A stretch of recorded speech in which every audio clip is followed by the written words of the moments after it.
way. Hello, this is Inside the Press Box with Sunil Sunder Raj for the Everyday Fan Sports. I'm happy today to be speaking with Chuck McBreen, the head coach of the Ramapo College, New Jersey men's basketball team.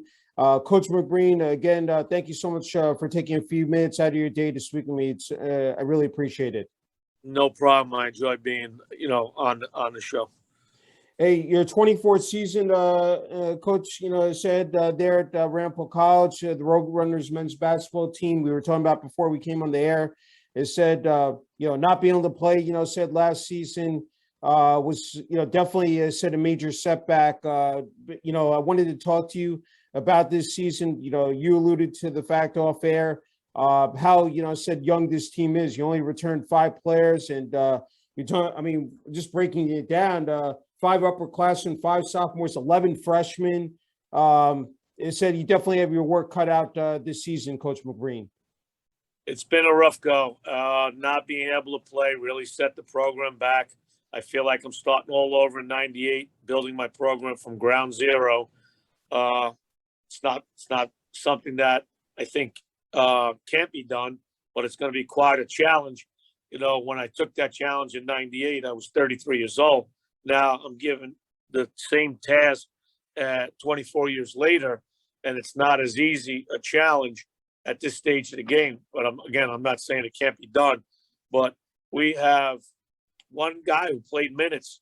We have 2 guys that are back in the program that didn't play at all, and then 1 or 2 other guys that played a little bit in Mark Howell and Manny Warren, who transferred in at the break. So these 11 freshmen and the sophomores, they're going to get thrown to the wolves this year, and I think it's going to be a rough go for us. And I wish the college would have just been able to let us play last year, I think these kids would have learned the philosophy, the system, and got their feet wet. And I think they would have been able to go home in May after they got let out of school and been able to really work on their body, physicality, and the things that needed to play in the NJAC. And as a result, they weren't able to do those things. So I think it's going to be a tough go. And what we're going to do every day is just work as hard as we can, try to improve each day, and see where that takes us. I know if this young group stays together, just like the Final Four team built to what it did, I think this group has talent and all. And if they stay with it, they're patient and, buy into the process, I think down the road, they're going to be very good. Let's talk about, said your returning players led by Marquise Kindle, who, made significant, contributions, 2 seasons ago, Coach McBreen. Can you just talk about, so far here, training camp, preparing for the season, how Marquise has looked out there? Just if we can talk about that. Yeah, Marquise, he's another one based on the pandemic. He took the year off. He wasn't even in school. So Marquise started his own company. He got out of school. He said, if I'm not going to be able to play basketball, I'm going to start a company. And he started a company, and he wasn't even here. So he wasn't even playing basketball. I don't know how much he was playing pickup or anything, but now we're fortunate to get him back. He's the captain. He's the leader. He's the guy that played the most of anybody that we have back. Mm-hmm. So I need him. I need consistency out of him. I need leadership out of him. I need a bunch of things out of him. In all, he definitely has what it takes to play in this conference. He's proven that already. Yeah. So, we're going to rely on Marquise for a lot of things. And, probably the biggest one is to provide leadership to these younger kids and show them the strength, the toughness, the physicality, and things that you need to get by in the NJAC. Yeah, it's not easy replacing, guys like Rob McWilliams, Keyshawn Barnes, and, Rob Lewis. I mean, again, who all 3 said, talk about on and off the court, but especially on the court, said, the numbers that they put up, Coach McBreen. Yeah, so anytime you have guys that have had success in the program individually and collectively as a team, once you lose those guys, normally what make good programs stay good over such long time is stability, where you have like maybe 3 or 4 kids in each class, freshmen, sophomores, juniors, seniors. And then if you lose 3 or 4 seniors, you still have 12 or 13 guys that are in that culture. And when you bring in the new 3 or 4 guys, you're only teaching the culture and the system to 3 or 4 guys. That is not the case here right now. We are teaching the system to everybody, and there is no culture left from the winning other than really Marquise, Marcal, and Manny Warren played one semester. So, I mean, this is a whole brand new start. And it's been, I use the terminology, you got to take baby steps, before you could start to run and all. We're not even at baby steps. We're crawling. We're crawling, and we're only 20 practices in, and we're crawling. And I'm hoping that we can advance to, walking and all before long, because if not, it's really going to get ugly. And then what happens is people, when adversity hits, you really see people's true character revealed, and how a lot of these guys come from winning programs and are not used to losing, just like we're not used to losing. But losing becomes contagious, and finger point starts. So we have a lot of stuff in front of us, and we're hoping to get out of the gate with a couple of wins and try to build something that's contagious the right way and get guys to understand what it takes to win, and hopefully get back to the culture that we've had. And then that becomes contagious as well. Yeah, no, I agree. Let's just talk about the New Jersey Athletic Conference preseason rankings. Said picked sixth in the conference. Coach McBreen, Jersey City and Stockton were tied for first, I believe. Just talk about the conference overall, and what it said you see out of the other teams in terms of just.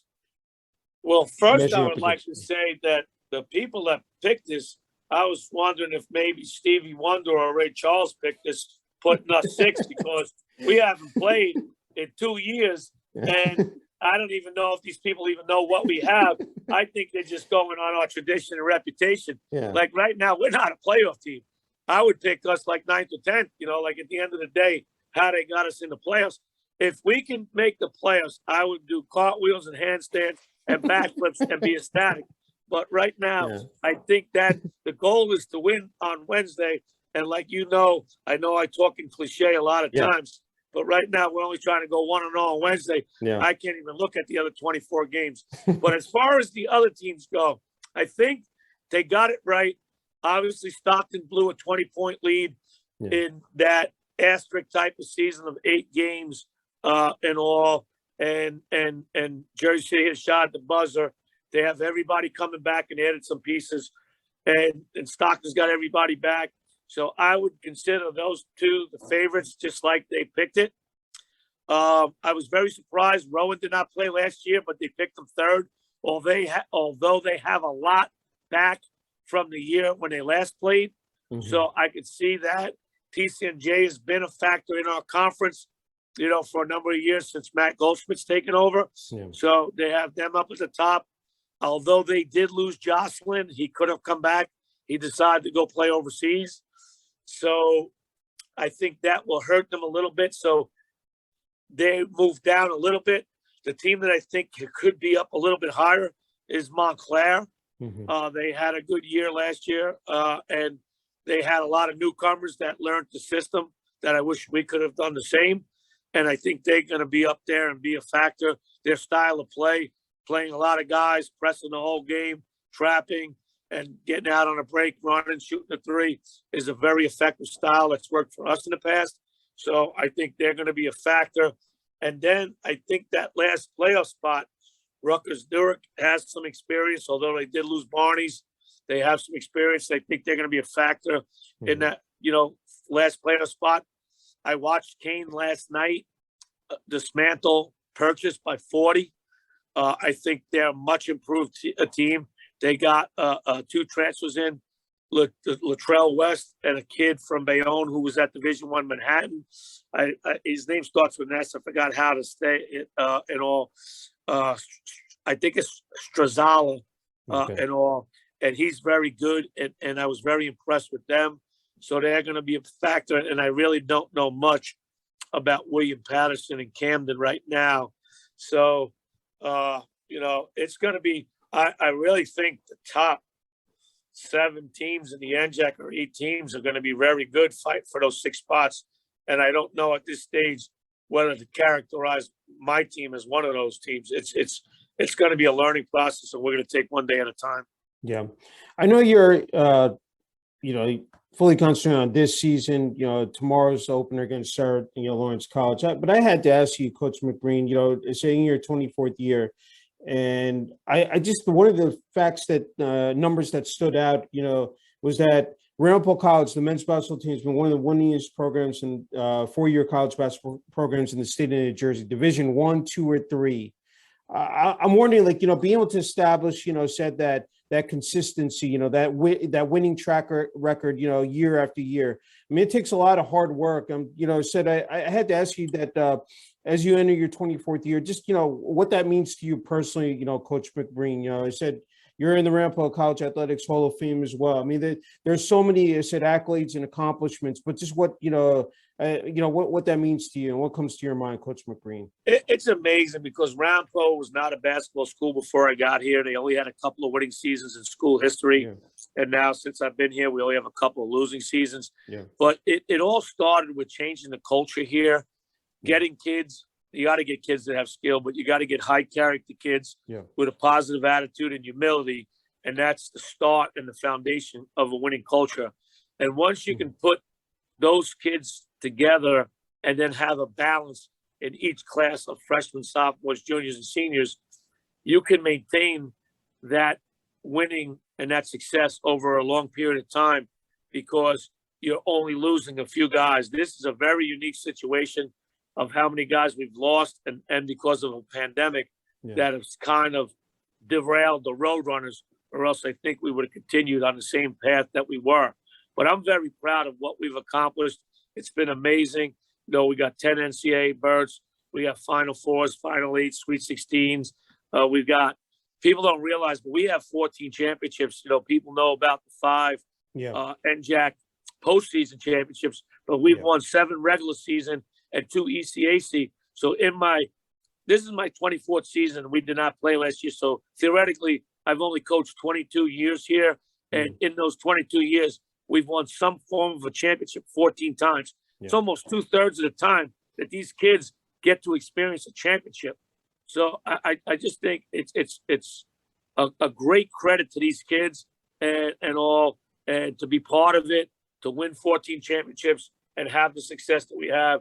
Has just been an amazing ride for me, and I hope to continue it. I'm far from done yet. I have, I have time left, and I have, knock on wood, hopefully my health stays good. I just went through a hip replacement 3.5 weeks ago, so getting ready for this season as I'm hobbling along on the court wasn't the easiest thing, but I'm coming around now pretty good, and I'm looking forward to the season. But trying to build something with these young kids, and really the biggest thing is I need from them is patience and to stay together. Because if they do both of those things, I think we'll get this thing back on the right track in due time. Yeah, no, I agree. I mean, I know you demand, the highest out of your players, Coach McBreen. That is evident, definitely in the practices and the games on the sidelines there. Just a couple more from you. I said, looking at the administration, athletic departments, quite a bit of changeover. Our turnover this year. With it said Harold Crocker, said retiring, it said interim AD Jen Kozlowski, and then new president Dr. Cindy R. Jebb. I just wanted to ask you about that transition and just how that is panning out so far. It said for you, Coach McBreen. Well, for me, the transition with the athletic director has been very smooth because Jen Kozlowski was a colleague of mine for many years here. And he kind of understood what we needed. I think the time was right for Harold Crocker to retire.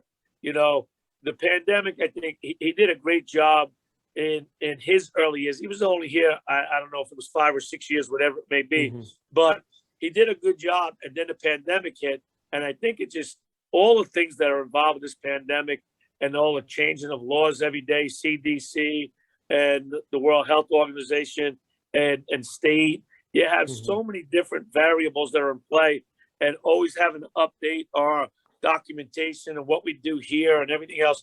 And I think it just wore him out. And at the end, it just took its toll on him, and it was time for him to go. So a breath of fresh air in the department is not a bad thing. I think actually it's a good thing. And I think Jan Kozlowski is going to do a great job. As far as our president, Jeb, she comes from West Point, so her background is unbelievable. Mhm. I think she knows what it takes to be successful at every level, and I think she's going to do a great job. It's just a matter of we've been hit so hard by this pandemic that she's got to see where we're at as an institution financially, and all, and then see what she can do to get our feet back on the ground and running. Because a lot of places I've been hearing, I know some colleges have closed down. I've been hearing colleges are hurting for money financially. Mhm. I would imagine we fall into that criteria, strictly because we had over the last 3 or 4 semesters hardly anybody living on this campus because school was virtual. Why would you pay for room and board, risk getting COVID, if you were going to take the class in your dorm anyway on a computer? So our numbers, we normally have between 2,500 and 3,000 students on campus. We were only having about 400 or 500 kids. That's revenue lost, room and board revenue lost. You do the math, it's over $7,000 or $7,500 for room and board. If you're only filling up 500 beds and leaving 2,500 of them empty, 2,500 times 7,000, you do that math. And you do that math for 3 or 4 semesters, and you figure out how much money and revenue's lost. Yeah. And it's not just Ramapo. This is nationwide. Yeah. So we're trying to figure this out like most institutions as well. If anybody can figure it out, I think Dr. Jeb will, because she's a highly intelligent human being coming from a great academy like West Point. So, I mean, I'm excited about what the future holds with her as a president. And I think if we give Jan Kozlowski, we remove the interim tag and give him the job, I'm excited to work underneath him or alongside of him as a colleague, which I have for the last 20 years. So I think those 2 moves were exciting and very good for our institution. It's great. Yeah, I didn't want to forget about your assistant coaches, Coach McBreen. You know, said Trevor Williams, Stephen Shepard. Can you talk about? Said they've been with you, you know, said for a while. Can you just talk about them? Well, first, before I talk to them, we had a big loss because my top assistant, my associate head, got a high school job, Pat Gabriel. Okay. And he was my guy. Yeah. He's been with me the longest, probably about 15 years. Okay. And very knowledgeable, hardworking, loyal. I mean, just a tremendous asset to our program. Yeah. And he just got an opportunity where he's going to make so much more money. He's got his master's and then some. He was going to be an AD, but then this offer came along. They kind of pursued him, and he's going to make so much money in this job as a head high school coach that I don't even think he's going to pursue any AD job anytime soon, because they can't pay what he's going to get paid between camps, clinics, coaching job, and everything else at Demorest. He's at Northern Valley Demorest, and it's just, he's got 2 daughters, one that's 6th grade and one that's a freshman in high school. He's going to have to pay for their education. So this was a career move that was going to help him down the road and his family. And obviously he has my blessing, but it's a tremendous loss. Yeah. Now, getting back to Trevor Williams, Trevor's now been with me either 6 or 7 years, done a tremendous job. I'm thankful that he's still here. Steve Shepard's kind of taken a step back from it. So he's only going to do, you know, certain things. He's not going to be involved in the entire process of everyday basketball at Ramapo. So really, we only have one guy back in full swing, and that's Trevor. Yeah. And we're in transition right now. We've hired 2 guys that I think are going to be good. Brandon Bird and Aiden Cole are 2 new assistants that have never been at the college level. So they're just getting their feet wet. Yeah. And then I'm also trying to hire one of my former AD's sons who worked at West Point on the women's side and Central Connecticut in Division I on the women's side. And now he's available. I'm trying to get Jason Marshall right now. My former boss that hired me here was Gene Marshall. And I think he'd be a tremendous, he played for me, was a captain for me, won a couple of championships here. And I think he'd be a tremendous asset to the program. So we're working on that right now. And then if we're able to pull that off, I think my staff will be set and then we'll be okay moving forwad. Okay. Just a couple more, Coach McBreen. I wanted to ask you, it said amazing facilities, said there at Ramapo College, especially with the Bradley Center. I wanted to ask you, said just what makes that place, said that facility so unique. I mean, great, said you talk about strength and conditioning. I mean, that plays another important role, in terms of preparing for a season. I wanted to ask you just, I mean, I said there have been plenty of special moments at the Bradley Center. I said in your 24 years, I said, I just wanted to, ask you about that. Yeah, the Bradley Center is an amazing place. I mean, we spent almost $30 million on this facility to go Division I, and then when the new president came in, Gene Marshall and Rodney Smith were behind getting this building up and going and moving to the Northeast Conference with FDU, Sacred Heart, and those teams, St. Francis, Brooklyn, and PA, and so forth. But the new president just didn't want to commit the money. And so we got the building, but not the move. And as a result, we probably have one of the top Division III facilities in the nation in Division III. Yeah. It would have been one of the top facilities in the Northeast Conference Division I if we would have made the move. And also, I've been blessed.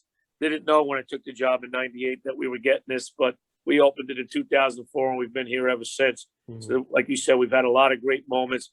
I think what it does when our players step on the floor for practice and games every day, it's kind of an energizer, strictly because when we go on the road, they get to see locker rooms and facilities that just can't compare.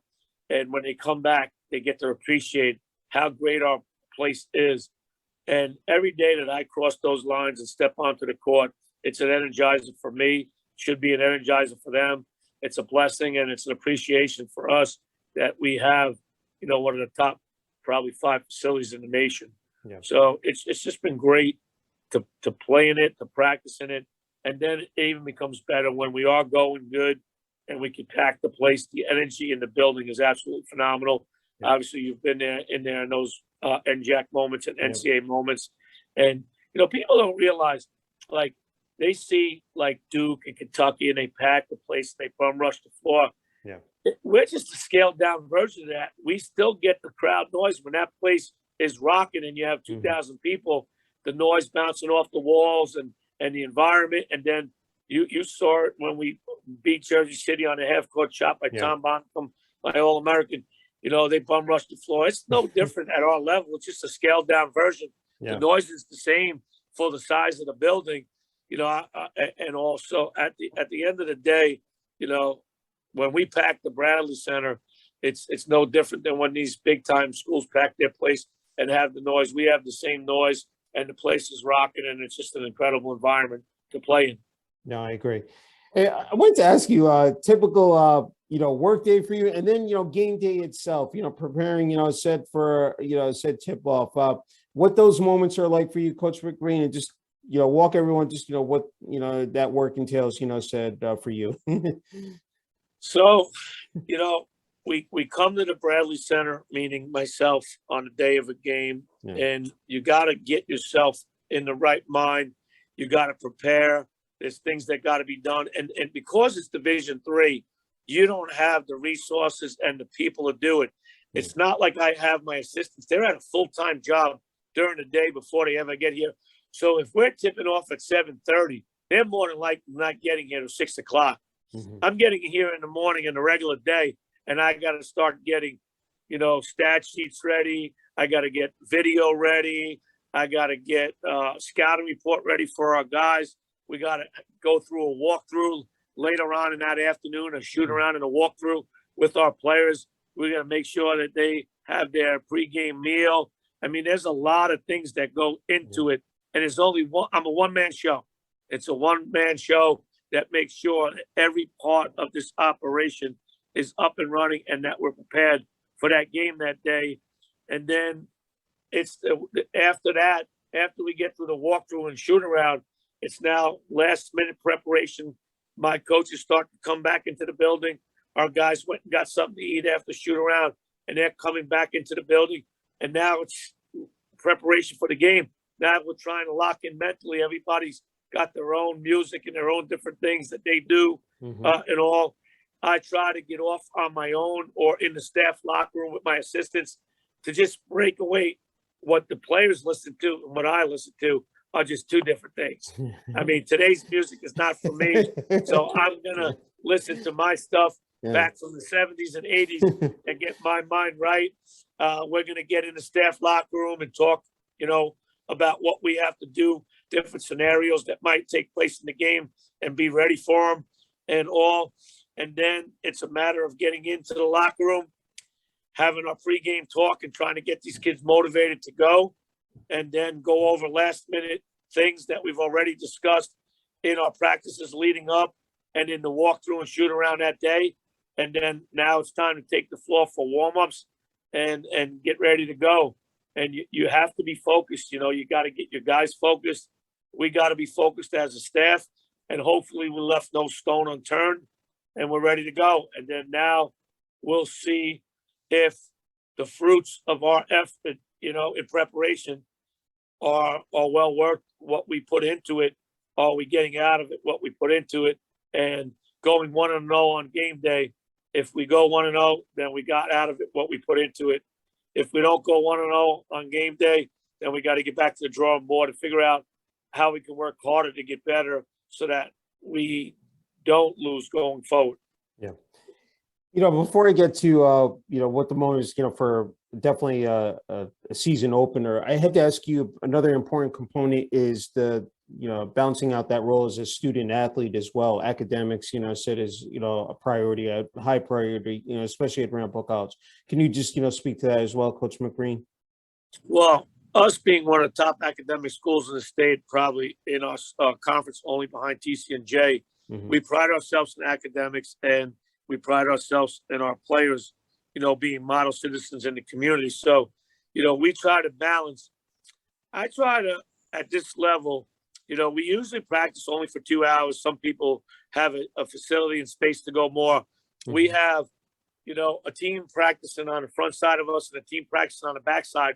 And due to our space and our training, our trainers and stuff, we only get 2 hours.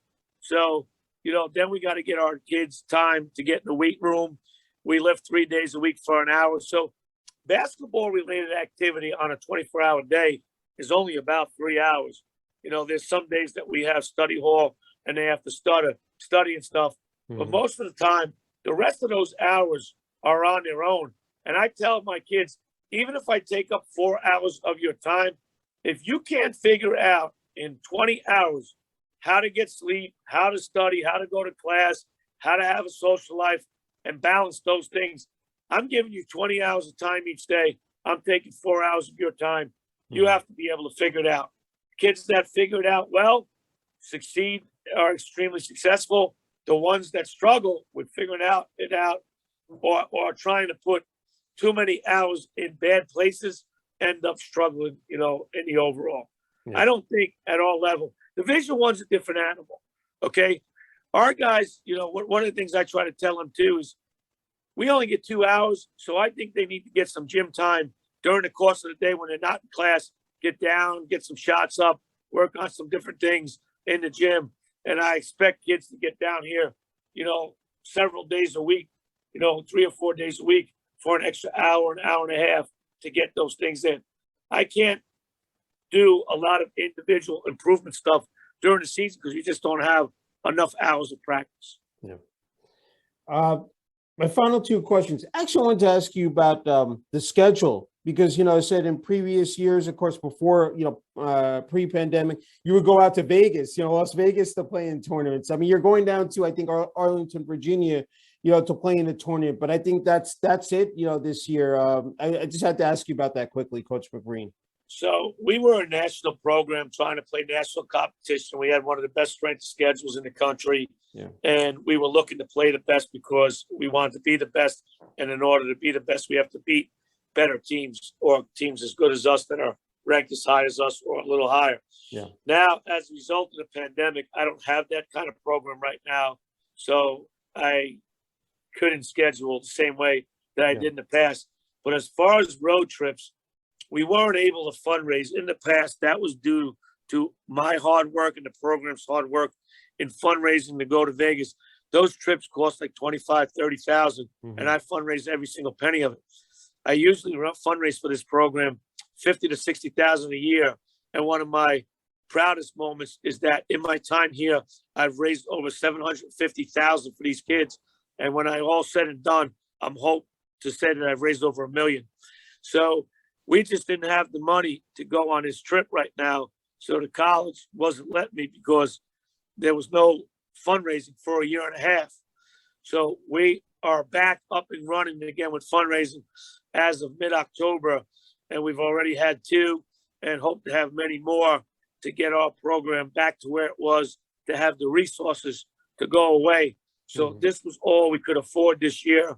So usually in the past, we would go to Vegas and somewhere like where we're going now, and all. But right now, again, our program is not at that point due to resources and due to where we are as far as the youth of our program. So we took a year off. We're hoping that we raise the money and can be back out in Vegas in December of 2022. Sounds good. Hey, don't want to forget about support from your family, Coach McBreen. If you want to talk about that, what they've meant to you, and especially, said in this past year. My wife and my mom are my 2 biggest supporters. They're there at all my games. They've been there with me through thick and thin. They've been there with me through high school. My mom was. I only got with my wife towards the end of my high school career, going into college. So I mean, I appreciate all their support, and having to deal with me after a loss or having to deal with me through adversity isn't always the easiest, because I'm such a grinder and such a person that is detail oriented. And when I lose, I only know one way and on one thing to do, and that's to work harder, which in turn takes me away more from my family. They've been very receptive and have worked with me, because there's times when I get going in September where my wife, before she retired, really wouldn't see me much for 6 months, from September until the time we got eliminated. So, I would come home from work, and my wife was a school teacher. She would be sleeping when I would get home 10:30. And then when she got up in the morning at 5 o'clock to leave for work and leave by 6:30 or 6:45, I was sleeping. Okay. So we saw each other as one person was sleeping, one person was coming in, and as the other person was sleeping, one person was leaving. So it was not an easy thing. And to her credit, that's what she knew. She married a coach, and she knew what it took, and she's been great. And my mom has been, rock solid for me. I am who I am with my work ethic because of my mom. So I'm going to grind. I only know one way, and I'm never going to cheat the grind. And at the point that I can't give the grind and give the time to it, I'm going to step away and retire. It's wonderful. Hey, I don't know this is the easiest question to ask, but like for you personally, what makes coaching basketball so special? I mean, after all these years, so you've been doing it for a long time, Coach. Just wanted to ask you that.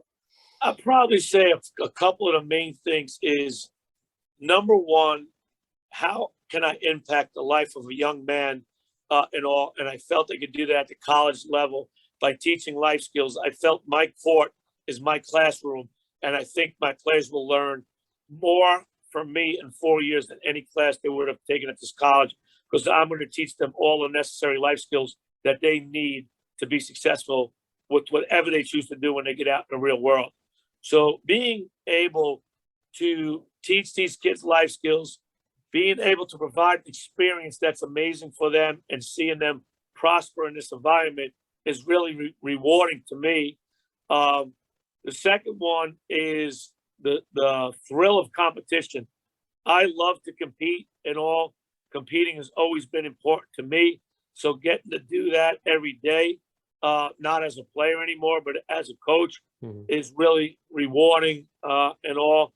And then third and all is just my passion for the game of basketball. I'm an energized guy. I bring enthusiasm and intensity. I have a passion. Some people, when they watch me coach or come to practice or games, they use the word, "Oh, that guy's crazy." I take offense to that, because I don't consider myself crazy. I consider myself passionate. Okay. And a lot of coaches in college, people use the word crazy for. And again, I take offense to them using it, even if it isn't against me, it's against someone else, because they're not crazy. They are extremely passionate. They love the sport. They are trying to do the same things, teach life skills to these kids so that they get out there in the real world and they're going to be successful. And it's very rewarding when your players come back. Some of them don't see it why they're playing for you. It takes time for them to understand and mature and to get it. And some get it after they get out, but they come back and they thank you because they are extremely successful in their jobs. And it's because of what you put them through. You prepared them for that opportunity that they got. And then now they're able to succeed in that opportunity because you taught them about work ethic. You taught them about accountability, responsibility, being organized, being prepared, how to handle pressure situations, how to work together in a team environment to achieve a common goal. So you're teaching them these life lessons that they can take when they get out of there, and they can then be a good teammate, have a positive attitude, be unselfish, the things that we talk about. All these things lead to their success when they get out of here. And these are the things that I'm teaching them every day. Sometimes it requires tough love. So there's not every day that these kids are liking me, but that's okay. Once they mature and realize what I'm doing, they like me a lot for it. Yeah, no, that's true. Hey, you have the last word, Coach McBreen, with, said the 2021-22 regular season home opener tomorrow night at the Bradley Center against Sarah Lawrence College with tip-off at 7:30 p.m. What's your message to the students, of Ramapo College, alumni, fans who will be in attendance, tomorrow and, for, as said, this season? To be patient with this young group. It's going to be a learning process. Be patient with me. I'm still figuring this group out. They're still figuring me out. So I'd probably say the biggest word that we're asking everybody, from our players to the coaching staff to the fans and all, is just be patient. We're a work in progress. We got a good young group, high character, great attitude, and all. They all have humility, and we're going to do this the right way. I'm here, to work through this group. And I told them, as long as they stay unselfish and don't point fingers, we'll eventually get to where we want to go. It's going to take time. It's a process. There's a process. And because we're starting from ground zero, trying to build a foundation, a culture all over again, it's going to take some time, especially against programs that have 5, 6, 8, 10 seniors. I've gone on websites and there are programs that have that. So when you have 18-year-old young men trying to compete against 22 and 23-year-olds, it's not that easy.